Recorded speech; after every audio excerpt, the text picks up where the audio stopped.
Урматтуу министр, жанагы домашний карантин менен обсервация боюнча мыйзамга өзгөртүү кирилдиби, кирбеди, ошону бузгандар боюнча. Бизде азыр маселе ошондо турат да, силер болсо башка жака өтүп кетип атасыңар. Коллега туура айтып атат, азыр муну кыйынчылыкка алып келебиз биз азыр. Маселе мына карантин менен обсервацияны бузгандарда болуп атат. Кетип калып, анан бүт таркатып аткандар жөнүндө. Шунга кандай кошумча болуп атат? Окуп бериңизчи, мындай. Урматтуу Сайдулла Калмболотович, биякта жоруктар жөнүндө кодексине бир толуктоо киргизилип атат. Бул 127 прим 1 берене чектөөчү иш-чаралардын карантиндин эрежелердин талаптарын бузуу. Карантин деген бул дефиниция жанакы общественный закон об общественном здравоохранении деген бар да. Ошакта так жазылган кайсы учурларда карантин киргизилет.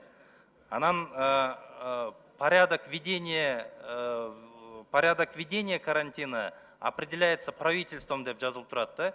Азыр саламаттык сактоо министрлиги. Урматтуу министр, анда туруп туруңузчу. Же мен түшүнбөй атам, же сиз түшүнбөй атасыз. Мен айтып атам, мына учуп келген адамдарга, же ооруган адамдарга, подозрение болгон адамдарга врачтар барып жазып, сен үйдө карантинде же болбосо обсервацияда турушуң керек, шуну сакташың керек, коомдук жайга, көчөгө чыкпашың керек деп кол койдуруп кеткенден ал көчөдө жорголоп башка областка өтүп кетип аткандарга кайсы штраф болот? Ошол жөнүндө айтып койсоңуз, эл да күтүп атат. Маселе ошондо болуп атат. Обсервацияда жатпай кетип калып атат. Карантинге турбай атат, элге жугузуп атат. 15 күндөн кийин продукты жок болсо элге эмне деп жооп беребиз биз? Эл эртең көчөгө чыкса эмне дейбиз биз? Миллиондогон сомдорду, 100 миңдеген адамдардын эмгеги талаага кетип атат. Ошону күчөтүш керек деп атам мен. Сиз башка нерсени окуп атасыз. Жок, мен урматтуу Сайдулла Калмболотович, мен сизди туура түшүндүм.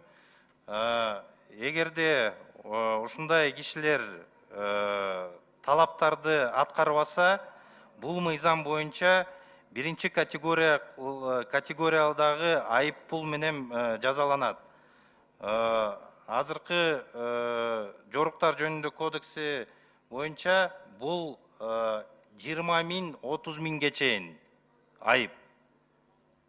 Эгерде өзгөчө же согуштук абалдын шарттарында бул карантиндин эрежелери, талаптары бузулса, мына эгерде Бишкекти алсак, Ошто алсак, бул экинчи категориядагы айып пул менен жазаланат. Бул 30 миңден баштап 60 миңге чейин айып. 60 миң сом. Сом, кечиресиз. Демек, жогоруда айтып кеткен суроого ушундай жооп болду. Эгерде обсервацияны, карантинди бузган биздин жарандар болуп калса, 30 миңден 60 миң сомго чейин айып пул салынат. Бул мыйзам кабыл алынса. Туура. Ошондой болду. 6-чы микрофон. Рахмат, Арыстанбекович. Мына биз кече мен комиссиядамын карадык, 38,5 миллион сом бөлдүк врачтардын эле кошумча иштегенине. Алдагы аз болуп атат да, жетпей атат.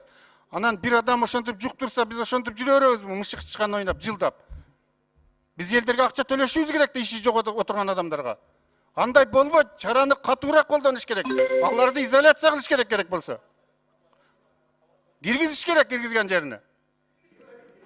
Рахмат, Сайдулла Калмболотович. Демек, бул мыйзам өзгөрсө, айып пулдар жогоруланат. Ушундай санитардык нормаларды бузуп, мыйзам бузулса, 30 миңден 60 миң сомго чейин айып пул салынат деп министр жооп берди.